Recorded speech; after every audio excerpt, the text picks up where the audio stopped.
ओम नमो भगवते वासुदेवाय। श्रीमद् भागवत द्वितीय स्कंद 5वां अध्याय। इसमें हम सृष्टि वर्णन के बारे में जानेंगे।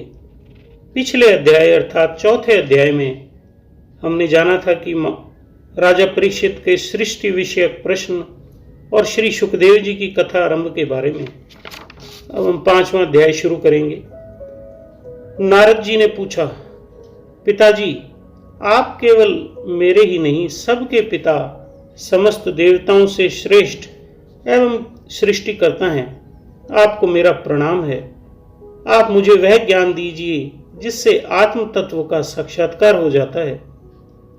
हे पिताजी, इस संसार का क्या लक्षण है? इसका आधार क्या है? इसका निर्माण किसने किया? इसका प्रलय किसमें होता है? यह किसके अधीन है? और वास्तव में यह है क्या वस्तु?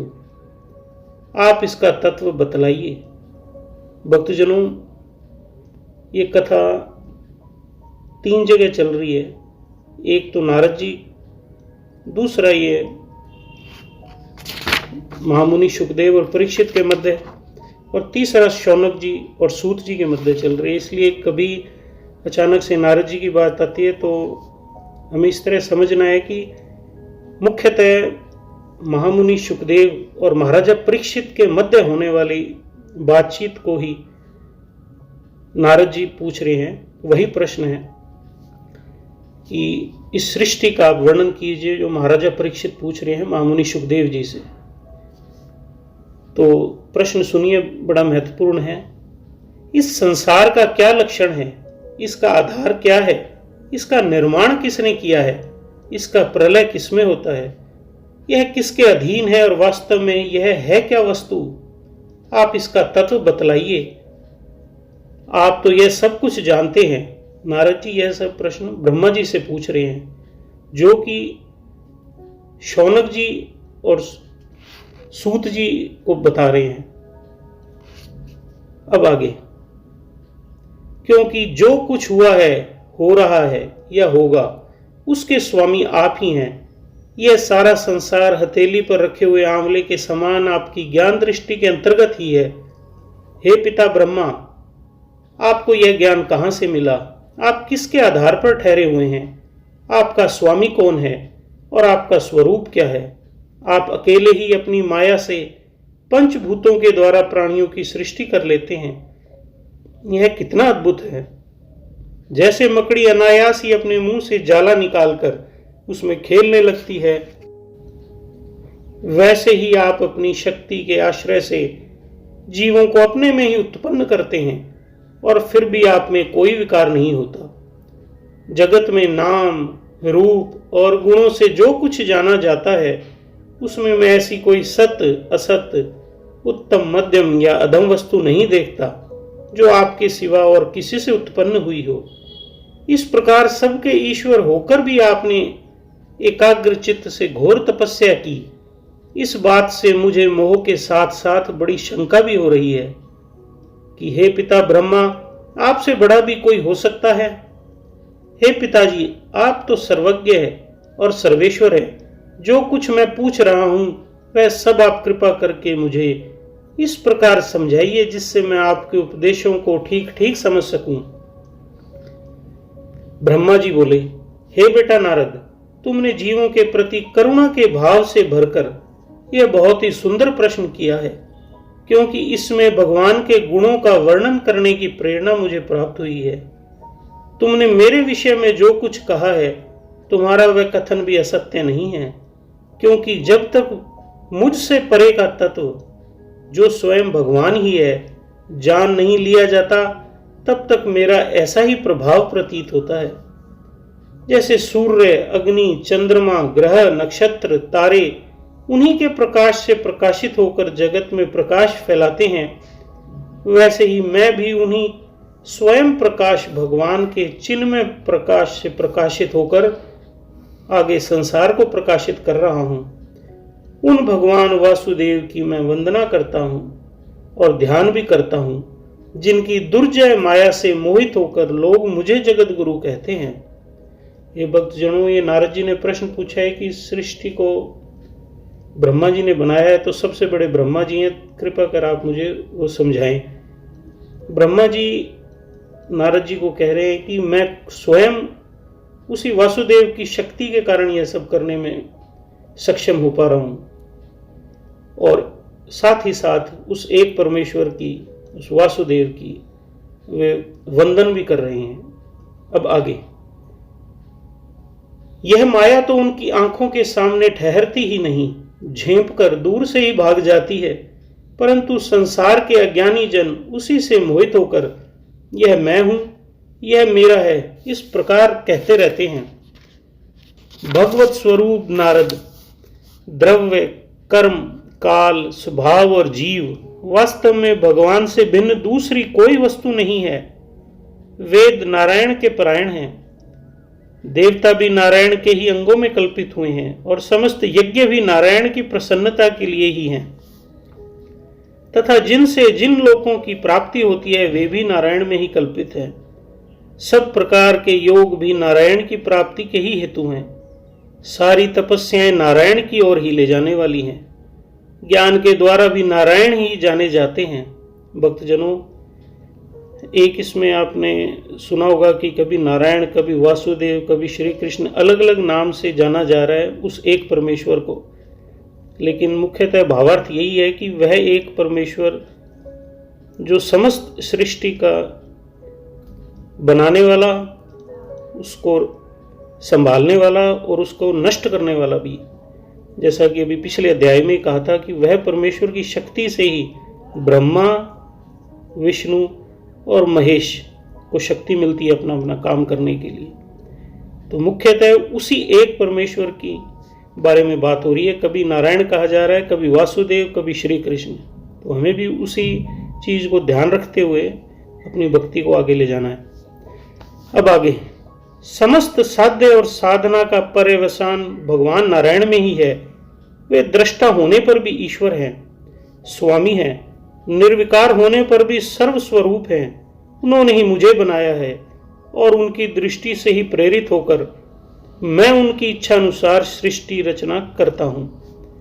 भगवान माया के गुणों से रहित एवं अनंत हैं। सृष्टि, स्थिति और प्रलय के लिए रजोगुण, सत्वगुण और तमोगुण, ये तीन गुण माया के द्वारा उनमें स्वीकार किए गए हैं। ये ही तीनों गुण द्रव्य, ज्ञान और क्रिया का आश्रय लेकर माया से अतीत नित्य मुक्त पुरुष को ही माया में स्थित होने पर कार्य, कारण और कर्तापन के अभिमान से बांध लेते हैं।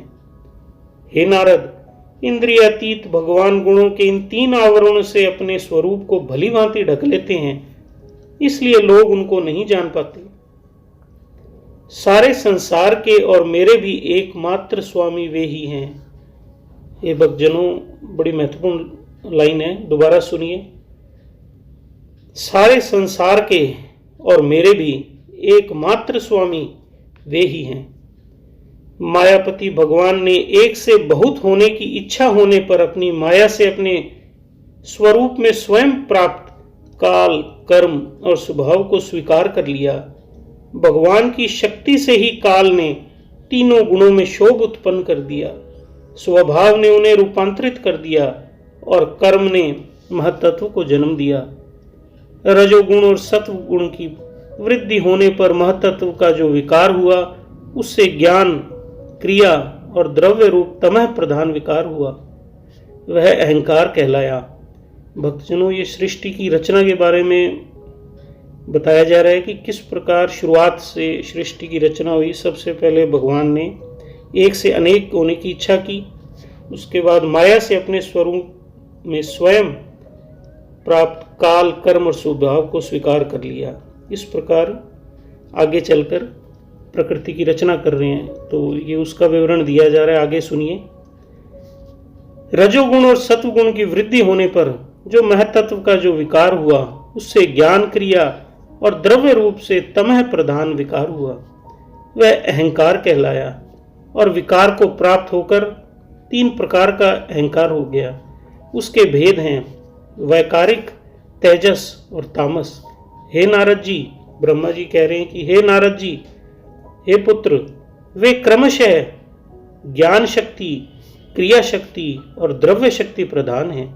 जब पंच महाभूतों के कारण रूप तमस अहंकार में विकार हुआ, तब उससे आकाश की प्राप्ति हुई। आकाश की तन्मात्रा और गुण शब्द हैं। इस शब्द के द्वारा ही दृष्टया और दृश्य का बोध होता है। जब आकाश में विकार हुआ, तब उससे वायु की उत्पत्ति हुई। उसका गुण स्पर्श है। अपने कारण का गुण आ जाने से यह शब्द वाला भी है। इंद्रियों में स्फूर्ति, शरीर में जीवन शक्ति, ओज और बल इसी के रूप हैं। काल, कर्म और स्वभाव से वायु में भी विकार हुआ, उससे तेज की उत्पत्ति हुई। इसका प्रधान गुण रूप है। साथ ही इसके कारण आकाश और वायु के गुण शब्द एवं स्पर्श भी इसमें हैं। तेज के विकार से जल की उत्पत्ति हुई। इसका गुण है रस। कारण तत्वों के गुण शब्द, स्पर्श और रूप भी इसमें है। ये भक्तजनों, बड़ी गूढ़ बातचीत चल रही है कि किस प्रकार सृष्टि का शुरुआत हुई और अलग अलग तत्वों के बारे में बताया जा रहा है ब्रह्मा जी के द्वारा नारद जी को। जल के विकार से पृथ्वी की उत्पत्ति हुई। इसका गुण है गंध। कारण के गुण कार्य में आते हैं। इस न्याय से शब्द, स्पर्श, रूप और रस ये चारों गुण भी इसमें विद्यमान हैं। वैकारिक अहंकार से मन की और इंद्रियों के 10 अधिष्ठात्र देवताओं की भी उत्पत्ति हुई। उनके नाम हैं दिशा, वायु, सूर्य, वरुण, अश्विनी कुमार, अग्नि, इंद्र, विष्णु, मित्र और प्रजापति। तेजस अहंकार के विकार से श्रोत्र, त्वचा, नेत्र, जीवा और घ्राण ये 5 ज्ञान इंद्रियां एवं वाक, हस्त, पाद, गुदा और जननेन्द्रिय ये 5 कर्मेंद्रियां उत्पन्न हुई। साथ ही ज्ञान शक्ति रूप बुद्धि और क्रिया शक्ति रूप प्राण भी तेज से अहंकार से ही उत्पन्न हुए। हे श्रेष्ठ ब्राह्मण वृत्त नारद जी, जिस समय ये पंच महाभूत, इंद्रिय, मन और सत्व आदि तीनों गुण परस्पर संगठित नहीं थे, तब तक अपने रहने के लिए भोगों के साधन रूप शरीर की रचना नहीं कर सके। जब भगवान ने इन्हें अपनी शक्ति से प्रेरित किया, तब वे तत्व परस्पर एक दूसरे के साथ मिल गए और उन्होंने आपस में कार्य कारण भाव स्वीकार करके व्यष्टि, समष्टि रूप पिंड और ब्रह्मांड दोनों की रचना की। वह ब्रह्मांड रूप अंडा 1 सहस्र वर्ष तक निर्जीव रूप से जल में पड़ा रहा। फिर काल, कर्म और स्वभाव को स्वीकार करने वाले भगवान ने उसे जीवित कर दिया। उस अंडे को फोड़कर उसमें से वही विराट पुरुष निकला जिसकी जंगा, चरण, भुजाएं, नेत्र, मुख और सिर सहस्रों की संख्या में है।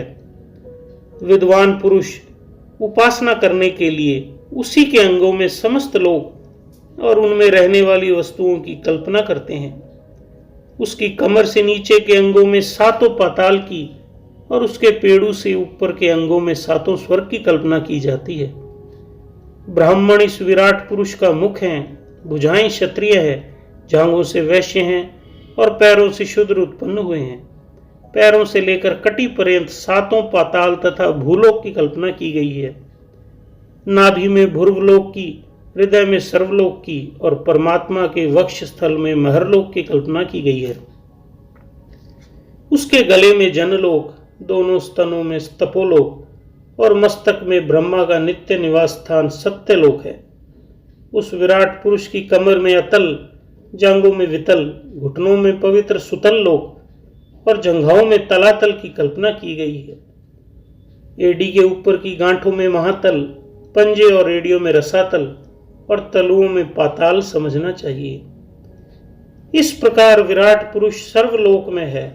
विराट भगवान के अंगों में इस प्रकार भी लोकों की कल्पना की जाती है कि उनके चरणों में पृथ्वी है, नाभि में भुवरलोक है और सिर में स्वरलोक है। ये भक्तजनों, इस प्रकार 5वां अध्याय समाप्त होता है। ओम नमो भगवते वासुदेवाय।